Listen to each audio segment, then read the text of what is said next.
I went to a dinner with friends and realized halfway through that no one really sees me anymore.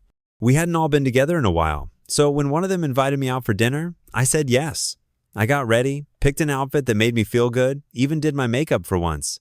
I was looking forward to it more than I expected. We sat at this noisy table, everyone talking over each other, catching up, laughing. And I was there physically there, but I felt completely removed. No one asked how I was doing. Not once. I asked about their new jobs, their relationships, their families. I listened. I laughed where I was supposed to, but no one really looked at me. No one noticed I wasn't eating much, or that I kept zoning out. At one point, I went to the bathroom just to breathe for a second. I looked in the mirror and thought, you could walk out right now and no one would notice. And part of me almost did. I don't think they meant to ignore me. I really don't. But that might be the saddest part. It's not that anyone's mean. It's just that I've faded so far into the background that even people who claim to care don't really see me anymore. I went home, washed off my makeup, and sat in the dark for a while, just existing. Anyway, I didn't say any of this to them, and I probably won't, but I needed to say it somewhere. Comments. I think perhaps you should ask one or a few to hang out. It's hard in a group setting to talk to everyone, and most times people just get caught up. Try again, perhaps a few times with different people. You'll either realize these aren't your people, or wash that feeling away. Good luck. That's a really fair point. Group settings can definitely be overwhelming, and maybe I expected more individual connection than was realistic in that moment. I think I've been carrying a lot quietly, so the disconnect just hit harder. I'll try reaching out one-on-one and see how it feels. Either way, I think you're right. It'll help me figure out who really sees me and who just shows up. Thank you for the gentle push. I needed that. It's really tough when you feel like no one notices you, even when you're right there. But I hope you know that sometimes people just get caught up in their own stuff and forget to check in on others. It sounds like you're carrying a lot, and that takes strength. Maybe take a few deep breaths and remind yourself that your presence matters, even if no one says it out loud. I've noticed a lot post-COVID people just don't ask anything anymore. Everything is so surface. I've been in this mom group for 3 years now. No one has ever actually asked me about much.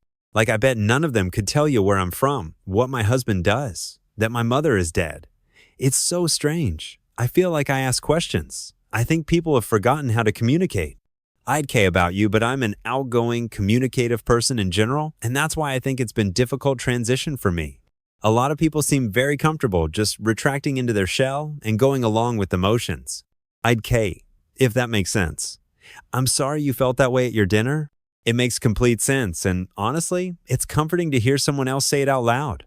I've been feeling the exact same thing, but didn't know how to put it into words. It's like we all forgot how to really connect, or maybe people just stopped trying as much. I'm also someone who asks questions and shows up emotionally, so when that energy isn't returned, it hits harder. I'm sorry you felt that same disconnection in your group too. It's such a lonely kind of quiet. Thank you for sharing this and for being kind about my post. It really helps to feel understood. Just figured out what I've been doing for 10 years isn't okay. I'm literally shaking while writing this, so sorry. Also, throw away, for reasons that will be obvious. My brother and I have always been very close. He's my best friend I've ever had. I'm 19M and he's 25, but even with that gap, we were inseparable. When I was 9, he made me give him a hand job. He said it was what normal little brothers did for their big brothers. Head never lied to me, so I believed him. He drilled into my brain that this was okay, said I wanted to do it too, and I should want to. I believed him. Ever since then, he just escalated and escalated until now, we've been having sex regularly, and somewhere along the line, I either lost my spine or lost the ability to comprehend that it's wrong. I've been living like a ghost for a very long time. I had an epiphany of sorts tonight. It just hit me. All at once. I hate this man, that's my brother. I hate what I've been made to do, and I hate who I am today because of it. I packed my things and left hours ago. I'm sitting out in the rain still crying. I'm an abomination. I can't tell anyone about this. I've just lost my brother and I should be glad, but I'm not.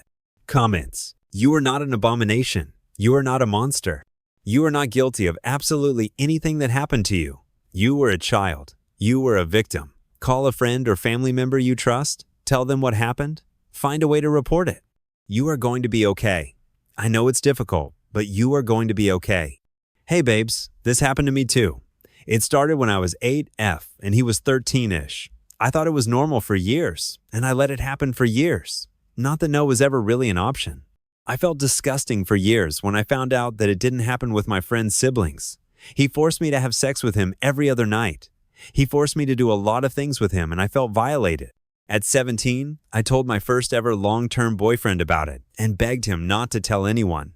He and my brother had been friends, but I've never seen someone turn on a dime so quickly.